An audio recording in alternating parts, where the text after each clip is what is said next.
Hello guys, कैसे हो आप लोग। उम्मीद करता हूँ आप लोग सब मस्त होंगे। उसके टेम्पल ब्लॉग में आपका स्वागत है गाइस। और आज हम पढ़ रहे हैं रामचरितमानस। देख लीजिए, ये रामचरितमानस पढ़ेंगे आज। तो देखिए, फर्स्ट में श्री राम जी है और लक्ष्मण जी है, हनुमान जी है और तुलसीदास जी है। फिर आते हैं यहाँ पे हनुमान जी, राम जी, जो भक्ति कर रहे हैं हनुमान जी राम जी की। ये राम जी के जो भी भैया है उनकी फ़ोटो है यहाँ पे। और राम जी, सीता मैया की शादी हो रही है। तो यहाँ पे राम जी बनवास चल गए थे तो भरत जी मनाने आए, लेकिन राम जी ने मना कर दिया जाने के लिए कि बाद में आऊँगा। तो फिर ये उनकी जो चरण पादुका है वो लेके जा रहे हैं। ये श्री रामचरितमानस, ये देखो आटो कांड है इसमें। सूर्यवंश का वृक्ष ये है। ये सीताराम जी के पैर है और ये महाबली हनुमान जी की फोटो बनाई गई है, राम राम नाम लिख के। और सीताराम जी इधर है। गोस्वामी तुलसीदास जी की संपत्ति जीवनी जो तुलसीदास जी जैसे जिए थे वो पूरी यहाँ पे लिखी हुई। थोड़ा आगे बढ़ेंगे।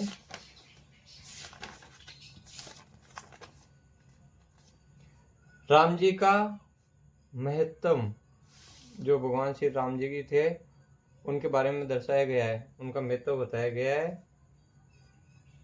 श्री गुरु विष्णु, शिवजी, गणेश जी, सरस्वती तथा तुलसीदास जी का स्मरण करके मैं गोपाल दास सुख की राशि श्री रामायण के महत्व का वर्णन करता हूँ। ये रामायण कल्पवृक्ष की छाया है, जो इसके पास आता है उसके कष्ट निवारण हो जाते हैं। सातों कांड ही इसके तने हैं और दो ही संपूर्ण छोटी शाखाएं है। जो राम जी की जो है रामचरितमानस है, जो पढ़ता है वो भव पार कर जाता है, ये ऐसा लिखा हुआ है इसमें। पवित्र शरट डालियां है और चौपाई ही सुंदर पत्ते हैं। चंदों की शोभा अत्यंत अधिक है। वे मानो छवि से भरे नए अंकुर है। अक्सर ही मानो इस कल्पवृक्ष के घने फल है और कविता के गुण ही अद्भुत सुंदर सुगंध है। अनेक प्रकार के अर्थ है। वे इसके फल है जिसके स्वामी को श्रेष्ठ बुद्धि वाले सीता ही जान सकते हैं। भक्ति, ज्ञान और वैराग्य ही स्वाद रस है और निर्गुण और सगुण मत ही इसके बीज है। जिस कथा को सर्वप्रथम शिवजी ने, जो सबसे पहले शिवजी ने, फिर काकभूषण जी ने और फिर वाल्मीकि मुनि ने गया है, उसकी कथा को जगत के कल्याण के निमित्त गोसाई जी ने गाया है। यदि तुलसीदास रामायण के प्रचार नहीं करते तो कलयुग के इस कुटिल जीवों को संसार में कौन तैरता। श्री रामायण कामधुन के समान है। कमधुन के समान मतलब कामधुन गाय होती है, उनके समान है, जो मानु वचित फल और कल्याण की देने वाले हैं। इसके गुणों के समूह की गिनती कौन कवि कर, जिसका प्रभाव चिंतामणि के समान है। श्री रामायण में श्री रामचंद्र जी का निवास है, उसका वर्णन करके कौन पार पावे। रामायण एक अद्भुत फलवारी है जो कि राम रूपी है, अतः सुंदर भोर से शोभायमान है।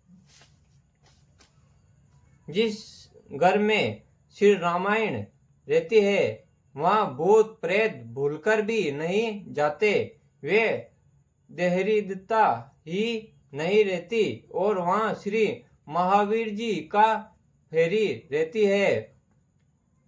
यंत मंत यदि जितनी सगुणती है, वे सब रामायण में विधान समझनी चाहिए।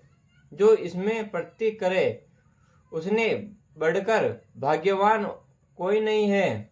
जो भगवान की ये रामायण है, जो इनमें प्रीति रखता है, उससे भाग्यशाली कोई नहीं है।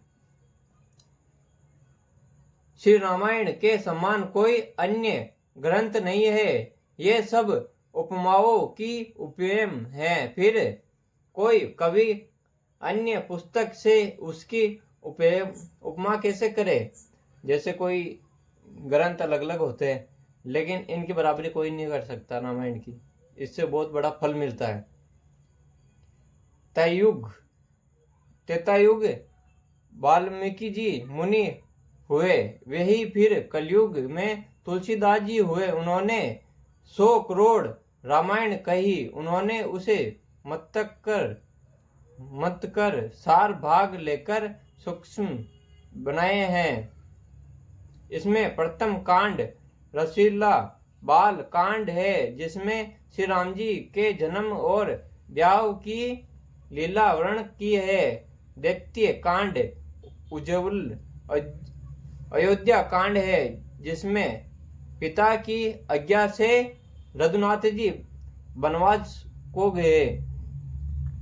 फिर अरण्य कांड और किष्किंधा कांड वर्णन किए हैं, जिनमें सुग्रीव को शरण में रखना कहा है। सुंदर कांड सुहावना है, जिसमें महावीर जी ने लीला जलाई। लीला कांड में रावण वध की कथा। 7वां कांड प्रेम सुंदर उत्तम कांड है, जिसमें राम जी के राज तिलक के उत्सव का वर्णन है। बस इतने ही तुलसी कीर्ति रामायण है, जिसमें अनेक प्रकार की कथाएं वर्णन है।